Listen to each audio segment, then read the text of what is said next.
सुबह के 5 बजे करिश्मा अपने 6 साल के बेटे निहार को जगा रही होती है, लेकिन निहार की नींद ही नहीं खुलती। निहार बेटे उठ जाना, तेरे स्कूल की बस आती होगी। मम्मा थोड़ी देर और सोने दो, बस थोड़ी देर प्लीज। निहार बेटे प्लीज उठ जाओ, वरना तुम्हारी स्कूल बस छूट जाएगी। करिश्मा का पति आदित्य, जो कि देर रात तक जाकर ऑफिस का काम करके सोता है, अलार्म की आवाज से उसकी नींद भी खुल जाती है। करिश्मा तुम जाकर निहार का लंच तैयार करो, मैं इसे थोड़ी देर में जगा दूंगा। करिश्मा निहार को थोड़ी देर और सोने देती है। वो रसोई में जाकर उसके लिए लंच तैयार करती है। बहुत दिनों से निहार मशरूम सैंडविच बनाने की जिद कर रहा है। आज मैं उसके लिए मशरूम सैंडविच ही बना देती हूँ। स्कूल में जब वो लंच खोलकर देखेगा तो खुश हो जाएगा। करिश्मा निहार के लिए मशरूम सैंडविच बनाने लगती है। दूसरे डब्बे में उसकी फेवरेट फ्रूट्स ऑरेंज और अंगूर रख देती है। लंच पैक करके जब वो घड़ी की ओर देखती है, अरे ये क्या 5:30 बज गए, आज तो निहार स्कूल के लिए फिर लेट हो जाएगा।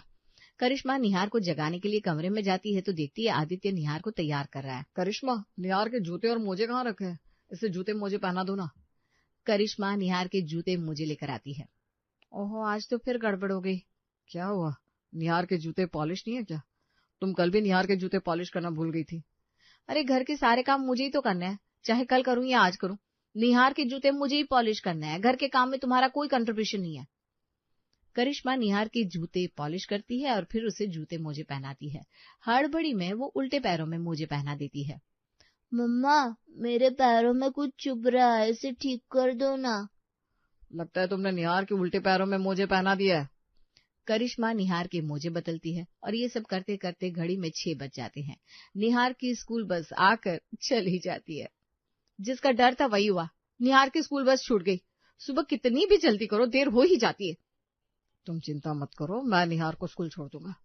आदित्य अपनी गाड़ी से निहार को स्कूल छोड़ता है। घर वापस आकर वो ऑफिस के लिए तैयार होने लगता है। करिश्मा किचन में आदित्य के लिए नाश्ता बना रही थी, तभी घर की डोरबेल बजती। ओफो, ये सुबह सुबह कौन आ गया? सुबह मेरे पास 2 मिनट की फुर्सत नहीं होती। तभी दरवाजे पर खड़ा दूध वाला आवाज लगाता है। भाभी जी मैं हूँ दूध वाला। भैया दूध की बोतल दरवाजे पर रख दो, मैं बाद में उठा लूंगी। भाभी जी आज दूध पतीले में लाया हूँ, अब जल्दी से दूध ले लो, मुझे पतीला वापस लेकर जाना है। आदित्य नहाकर पूजा कर रहा होता है। करिश्मा तुम नाश्ता बनाओ, मैं दूध ले लेता हूँ। आदित्य रसोई से पतीला लेकर आता है और दूध लेता है। वो दूध गर्म करने के लिए चूल्हे पर रख देता है। नाश्ता बन चुका था। पति पत्नी जैसे ही नाश्ता करने बैठते हैं, एक बार फिर से घर की घंटी बजती है। इस घर में ना चैन से नाश्ता भी नहीं कर सकती। मेरी जिंदगी तो रोबोट की तरह हो गई है। 1 मिनट में किचन में तो दूसरे मिनट में दरवाजे पर। तुम नाश्ता करो, मैं देखता हूँ कौन है। आदित्य दरवाजा खोलता है तो बाहर प्रेस वाला कपड़े लेकर खड़ा था। भैया जी कल शाम को भाभी जी ने प्रेस के लिए कपड़े दिए थे, वही देने आया हूँ। आदित्य प्रेस वाले से कपड़े लेकर सोफे पर रख देता है और नाश्ता करने लगता है। इतनी देर में किचन से कुछ जलने की बदबू आती है। करिश्मा लगता है दूध निकल गया। करिश्मा दौड़कर किचन में जाती है तो दूध उबलकर पतीले से बाहर आ चुका था और फर्श पर फैल रहा था। मेरी जिंदगी में ना चैन से नाश्ता करना भी नहीं लिखा। 1 मिनट के लिए भी किसी काम से अपनी पलकें नहीं हटा सकती। तुम्हें क्या, तुम्हें पता भी नहीं है कि घर में कितना काम होता है। करिश्मा सुबह सुबह क्यों अपना मूड खराब कर रही हो, जरा सा दूध ही तो निकला है। तुम्हें घर का काम करना पड़े ना तो पता चले। तुम तो तैयार होकर सुबह 9 बजे ऑफिस निकल जाती हो। सारा दिन मैं घर में काम कर करके परेशान हो जाती हूँ। घर में 1 मिनट भी आराम से नहीं बैठ सकती। अब मैं पहले नाश्ता करूं या फर्श पर गिरा दूध साफ करूं? तुम नाश्ता करो, फर्श मैं साफ कर देता हूँ। अरे नहीं नहीं, तुम ऑफिस जाओ वरना देर हो जाएगी। अरे 2 मिनट का काम है, कोई देरी नहीं होगी। आदित्य फौरन फर्श पर गिरा दूध साफ करता है और फटाफट 2 कप कॉफी भी बना लाता है। ये लो, कॉफी पीकर अपना मूड फ्रेश करो। आदित्य और करिश्मा दोनों कॉफी पीते हैं। अच्छा करिश्मा मैं ऑफिस जा रहा हूँ। आदित्य ऑफिस चला जाता है। करिश्मा घर के दूसरे काम में लग जाती है। करीब आधे घंटे के बाद करिश्मा की नजर आदित्य के लंच बॉक्स पर पड़ती है, जो कि किचन के शेल्फ पर रखी थी। ओफो, मैं तो आदित्य को लंच देना ही भूल गई। तभी आदित्य का फोन आता है। हाँ, मुझे पता है मैं तुम्हें लंच देना भूल गई हूँ। मेरे पास एक काम हो तो दिमाग सही जगह पर है, सुबह 10 काम होता है। अरे करिश्मा तुम गुस्सा क्यों हो रही हो? मैंने तो ये कहने के लिए फोन किया है कि मैं निहार को स्कूल से घर ले आऊंगा और उसी समय अपना लंच बॉक्स भी ले लूंगा। करिश्मा की आवाज धीमी पड़ जाती है। अच्छा ठीक है। एक दिन आदित्य ऑफिस में काम कर रहा था।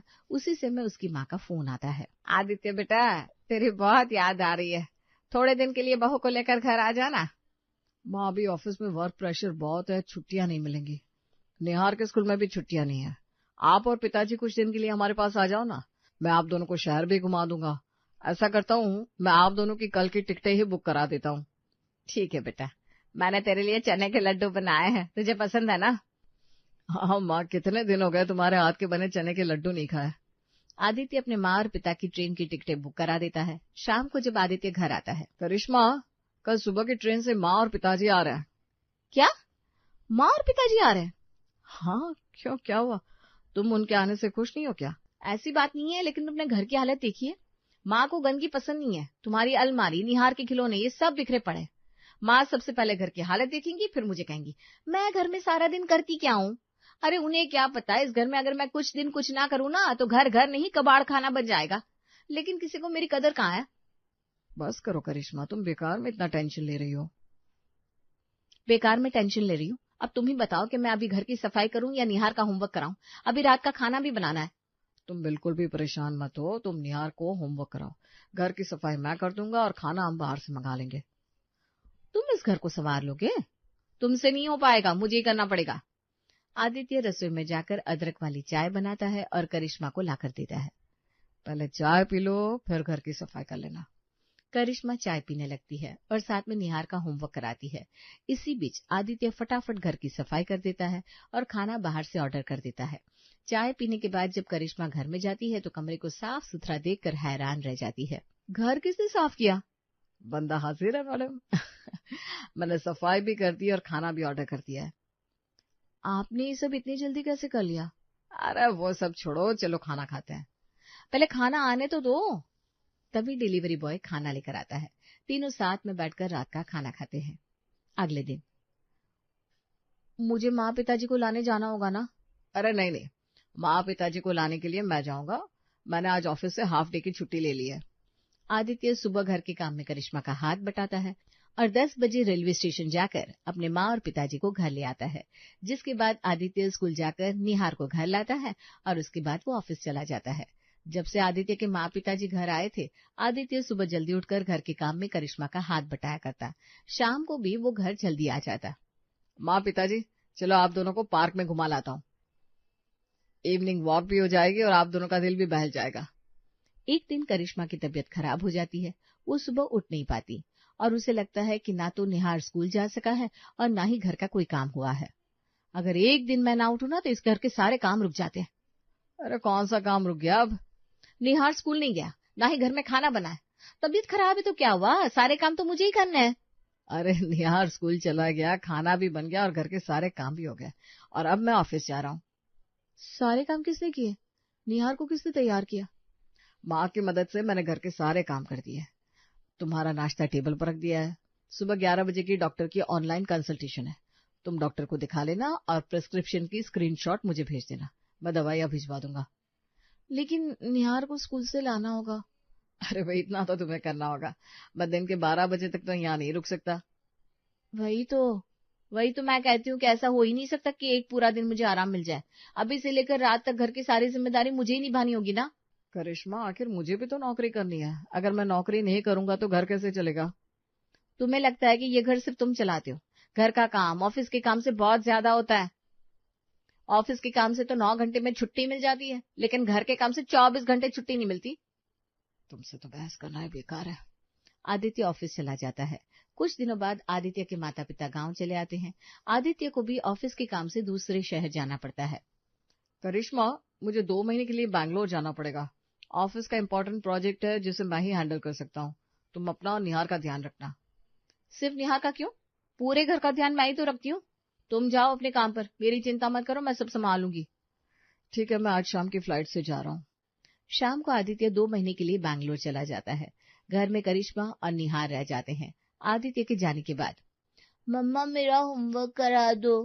करिश्मा निहार को होमवर्क कराने लगती है, जिसके साथ साथ वो रात का खाना भी बनाती है। थोड़ी देर में वो खाना भी बना लेती है और निहार का होमवर्क भी पूरा हो जाता है। निहार बेटा, जल्दी से खाना खाकर सो जाओ, सुबह तुम्हारी नींद ही नहीं खुलती और स्कूल के लिए लेट हो जाते हो। करिश्मा ने खाने में दाल चावल बनाया था। जैसी वो खाने की प्लेट लेकर आती है, निहार जोर जोर से चिल्लाने लगता है, मैं ये खाना नहीं खाऊंगा, मैं नहीं खाऊंगा ये खाना। निहार बेटे, खाना तो खाना पड़ेगा ना, नहीं तो आपको नींद नहीं आएगी। मुझे व्हाइट पास्ता खाना है, मेरे लिए व्हाइट पास्ता बना दो। निहार, अब मैंने खाना बना दिया है ना, आप इसे अभी खा लो, मैं आपके लिए व्हाइट पास्ता कल बना दूंगी बस। नहीं, मुझे व्हाइट पास्ता अभी चाहिए, नहीं तो मैं खाना नहीं खाऊंगा। करिश्मा को फिर से खाना बनाना पड़ता है और वो निहार के लिए व्हाइट पास्ता बनाती है, जिस कारण रात के खाने में देर हो जाती है। निहार बार बार करिश्मा को परेशान करता रहता।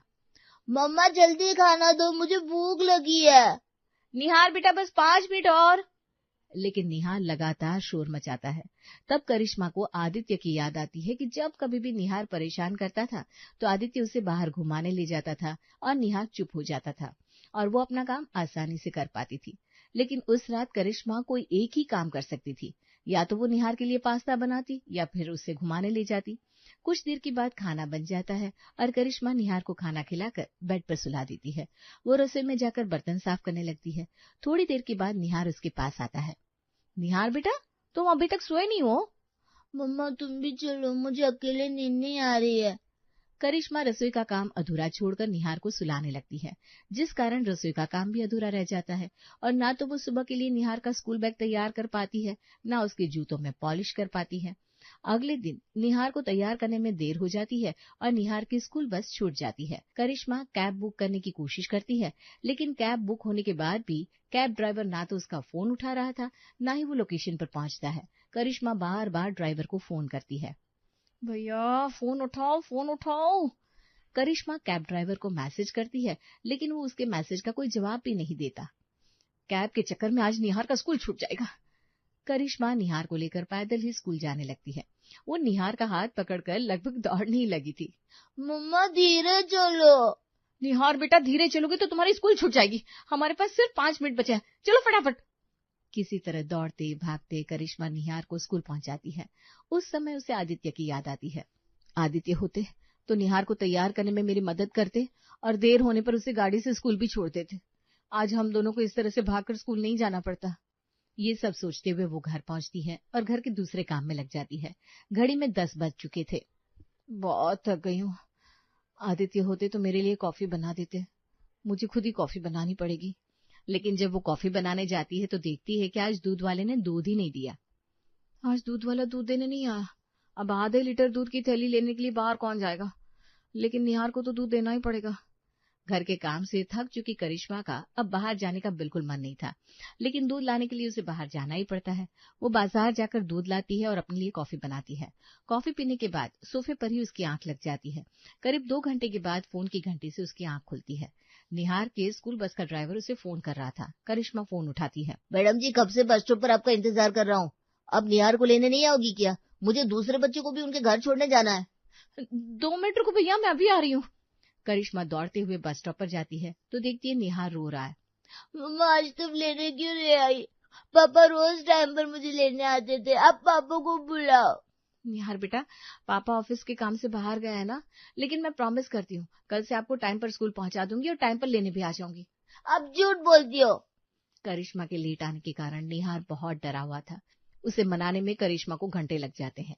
दूसरे दिन करिश्मा सुबह जल्दी उठकर निहार को समय पर स्कूल पहुंचा देती है। सुबह जब दूध वाला आता है, भैया आप कल दूध देने क्यों नहीं आए? मैं तो आया था भाभी जी, आप शायद घर पर नहीं थी। मैंने कई बार घंटी बजाई लेकिन हमने दरवाजा नहीं खोला। करिश्मा समझ जाती है कि गलती दूध वाले की नहीं उसकी है। उस दिन आज तो घर के सारे काम समय पर निपट गए। मशीन में कपड़े धो लेती हूँ। लेकिन जैसे ही वो कपड़े धोने के लिए वॉशिंग मशीन में डालकर उसे ऑन करती है तो उसमें पानी नहीं आता। अरे कहीं मशीन खराब तो नहीं हो गई? करिश्मा घर के दूसरे नलों में चेक करती है तो पानी कहीं भी नहीं आ रहा था। ओफो, अब ये नई मुसीबत। वो आदित्य को फोन लगाती है। हाँ बोलो करिश्मा, क्या बात है? घर में सब ठीक तो है ना? अरे घर में कहीं पानी नहीं आ रहा है, तुम जरा प्लम्बर को फोन कर दो ना। करिश्मा अभी मैं मीटिंग में हूँ, मैं तुम्हें प्लम्बर का नंबर मैसेज कर देता हूँ, तुम खुद उसे फोन कर लो। आदित्य उसे प्लम्बर का नंबर मैसेज करता है। करिश्मा प्लम्बर को फोन लगाती है। भाभी अभी तो मैं काम पर हूँ, अब कल ही आ पाऊंगा। भैया घर में कहीं भी पानी नहीं आ रहा, मैं कल तक नहीं रुक सकती, आप प्लीज अभी आ जाओ। ठीक है मैं आ जाऊंगा, लेकिन ज्यादा चार्ज लगेगा। अगर कोई सामान लाना हुआ तो वो भी आपको लाना होगा। ठीक है, लेकिन आप आ जाओ। प्लम्बर आता है, वो चेक करता है। लीजिए पानी आने लगा, जरा सा एयर आ गया था, मैंने ठीक कर दिया है। 500 रुपए हो गए। 500 रुपए? मैंने आपको कहा था ज्यादा पैसे लगेंगे, मैं अपना काम छोड़कर आया हूँ ना। हाँ ठीक है भैया। करिश्मा उसे 500 रुपए दे देती है, लेकिन मन ही मन सोचती है ऐसे छोटे मोटे काम तो आदित्य कर देते थे, ना प्लम्बर को बुलाने की जरूरत पड़ती थी, ना 500 रुपए खर्च करने पड़ते। इसी तरह अब घर के हर छोटे बड़े काम में करिश्मा को आदित्य की कमी बहुत खलने लगती है। महीने के अंत में धीरे धीरे सारा राशन खत्म होने लगता है। पहले करिश्मा और आदित्य दोनों निहार को लेकर मॉल जाते थे और वहीं से सारा राशन खरीदते थे, लेकिन अब आदित्य घर पर नहीं था, इसलिए करिश्मा को निहार के साथ मॉल जाना पड़ता है। मॉल में करिश्मा एक एक करके जरूरत की चीजें कार्ट में रखती जाती है और इसी बीच उसे ध्यान नहीं रहता, न जाने कब निहार का हाथ उसके हाथ से छूट गया। करिश्मा निहार को ढूंढने लगती है। निहार बेटा, निहार। निहार कहाँ चला गया? मॉल बहुत बड़ा होता है, वो निहार को ढूंढ नहीं पाती। उसे आदित्य की बहुत याद आती है। जब दोनों राशन लेने आते थे तब आदित्य निहार का ध्यान रखता था और करिश्मा बेफिक्र होकर जरूरत के सामान खरीदती थी। निहार के खो जाने पर वो मॉल के मैनेजर से उसे ढूंढने के लिए कहती है। डोंट वरी मैडम, हम आपके बेटे को अभी ढूंढ लेंगे। मैनेजर अपने सारे कर्मचारियों को निहार को ढूंढने में लगा देता है। निहार मॉल के बाथरूम में रोता हुआ मिलता है। मम्मा, मम्मा। करिश्मा दौड़कर निहार को गले से लगा लेती है। मम्मा तुम कहाँ चली गई थी? मैं कब से तुम्हें ढूंढ रहा हूँ। निहार बेटा, मैं कहीं नहीं गई थी, मैं तुम्हारे पास ही हूँ, चलो घर चलते हैं। करिश्मा का मूड बहुत ऑफ हो जाता है। वो पूरा राशन भी नहीं ले पाती और निहार को लेकर घर आ जाती है। वो इमोशनल हो जाती है और आदित्य को फोन लगाती है। हेलो आदित्य, तुम घर कब आओगे? क्या बात है करिश्मा, तुम टेंशन में लग रही हो? कोई बात है क्या? किसी ने तुम्हें कुछ कहा क्या? किसी ने कुछ नहीं कहा, लेकिन तुम्हारे बिना कुछ भी ठीक नहीं है। तुम जल्दी घर आ जाओ। करिश्मा बस 1 महीना और, मैं अगले महीने घर आ जाऊंगा। निहार भी आदित्य से फोन पर बात करता है। पापा आई मिस यू, अब जल्दी घर आ जाओ। निहार बेटा बस कुछ दिन और, मैं जल्दी आ जाऊंगा और फिर आपके लिए ढेर सारे टॉयज भी लाऊंगा। आदित्य के बिना एक एक पल करिश्मा पर भारी पड़ रहा होता है। वो किसी तरह 1 महीना और गुजारती है। अगले महीने आदित्य घर आ जाता है, तब जाकर उसकी जान में जान आती है।